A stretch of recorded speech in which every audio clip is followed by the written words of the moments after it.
Une femme découvre quelque chose d'étrange en allant au travail. Son fils décédé depuis 10 ans est soudainement apparu. Jenny est très choquée. Il pourrait y avoir quelqu'un qui lui ressemble autant dans ce monde. Elle veut regarder de plus près. Alors elle utilise le klaxon pour attirer son attention. À l'instant où le garçon regarde de ce côté, Jenny est très choquée. Son expression est exactement la même que celle de son fils. Jenny se dépêche de se garer sur le côté, monte rapidement dans le bus scolaire du garçon. Ensuite elle trouve une place pour s'asseoir. Commence à observer secrètement le garçon. Même les cicatrices sont exactement les mêmes. Tout cela est choquant. Bientôt Jenny descend du bus et suit le garçon jusqu'à l'école.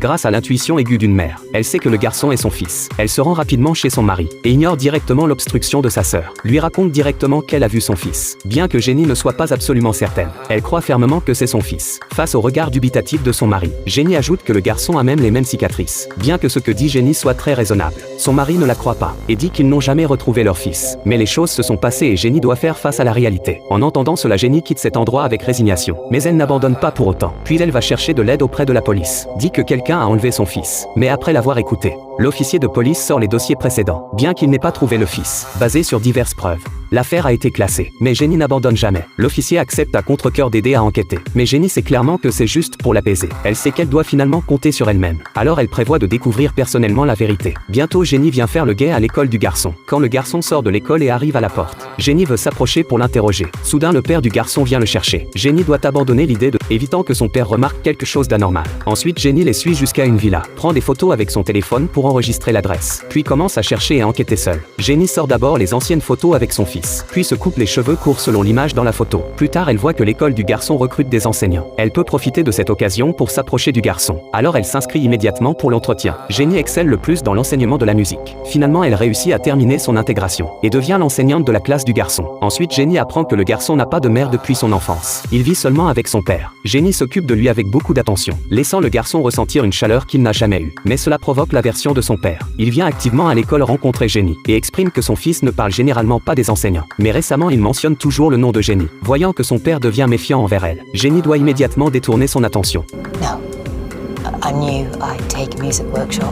Jenny veut cultiver le talent musical du garçon, mais le père pense que c'est une perte de temps. Alors il refuse directement la suggestion de Jenny. Jenny ne veut pas perdre facilement cette opportunité. Le soir, elle vient directement chez le garçon. Sans attendre qu'il refuse, Jenny entre directement. Le père du garçon se sent paniqué, se dépêche d'observer les alentours s'il y a quelqu'un. À ce moment, Jenny est déjà entrée dans la chambre du garçon. Voit son fils jouer du piano avec application. Le père n'insiste plus pour enquêter. Jenny, après observation, découvre qu'il manque des photos du garçon quand il était petit dans la maison. Même le garçon lui-même ne connaît pas la raison. Il suppose que c'est peut-être parce que le travail de papa change constamment, causant des déménagements fréquents qui ont fait perdre les photos. Mais Jenny, après l'avoir écouté, ne pense pas ainsi. Elle pense que les choses ne sont pas si simples. Ensuite, Jenny entre dans la salle de bain. Peut-être peut-elle trouver de nouvelles découvertes ici. Quand elle prend la brosse à dents du garçon, elle recule. Jenny prévoit d'utiliser cela pour un test de paternité, mais s'inquiète de détruire l'atmosphère actuelle. Juste quand elle se sent hésitante, le père du garçon arrive. Il sort de l'argent liquide et dit à Jenny que c'est fini pour aujourd'hui, et qu'elle ne doit plus jamais venir spontanément à l'avenir. Jenny, voyant la situation, ne peut pas continuer, prend ses affaires et quitte la maison du garçon. Le lendemain, Jenny rencontre le garçon à l'école, veut qu'il aille parler à papa, mais le garçon exprime qu'il ne viendra plus à l'école, parce que son père lui a encore ordonné de déménager. Jenny, voyant la situation, se dépêche de prendre rendez-vous pour un test de paternité, puis enquête immédiatement sur le lieu de travail de son père, puis planifie soigneusement une rencontre avec le garçon. Jenny sabote l'entreprise de son père. Peu après, le père reçoit la nouvelle, ne peut que quitter d'abord le match de son fils, se rend rapidement à l'entreprise pour gérer la situation d'urgence. Mais ce qu'il n'a pas prévu, c'est que, dès qu'il part, Jenny apparaît. Il se trouve qu'à ce moment, le garçon est blessé et quitte le terrain. Jenny, voyant la situation, s'approche pour aider. En passant, ramène le garçon à la maison pour soigner sa blessure. Tout cela fait que le garçon se sent au chaud. Jenny demande spécialement sur l'enfance du garçon, mais le garçon ne se souvient pas du tout d'avant l'âge de 5 ans. En entendant cela, Jenny sent que les choses sont très compliquées. Après le dîner, les deux parlent encore un moment. Bientôt, le garçon s'endort. Jenny entre dans la chambre de son père. Elle prend la photo du père du garçon et l'observe attentivement. Après observation, le garçon ne leur ressemble pas. Jenny suppose fermement et entre dans la salle de bain. Prend discrètement la brosse à dents du garçon. À ce moment, le père du garçon rentre soudainement. Voyant Jenny apparaître à la maison, le père, très en colère, se dirige directement vers la chambre de son fils. Quand il voit le garçon endormi, son cœur se détend. Jenny lui raconte la blessure du garçon. Après l'avoir écouté, l'attitude du père du garçon s'améliore. À ce moment, Jenny exprime vouloir qu'il amène le garçon à l'entreprise pour un test vocal. En fait, elle veut que son mari voie le garçon.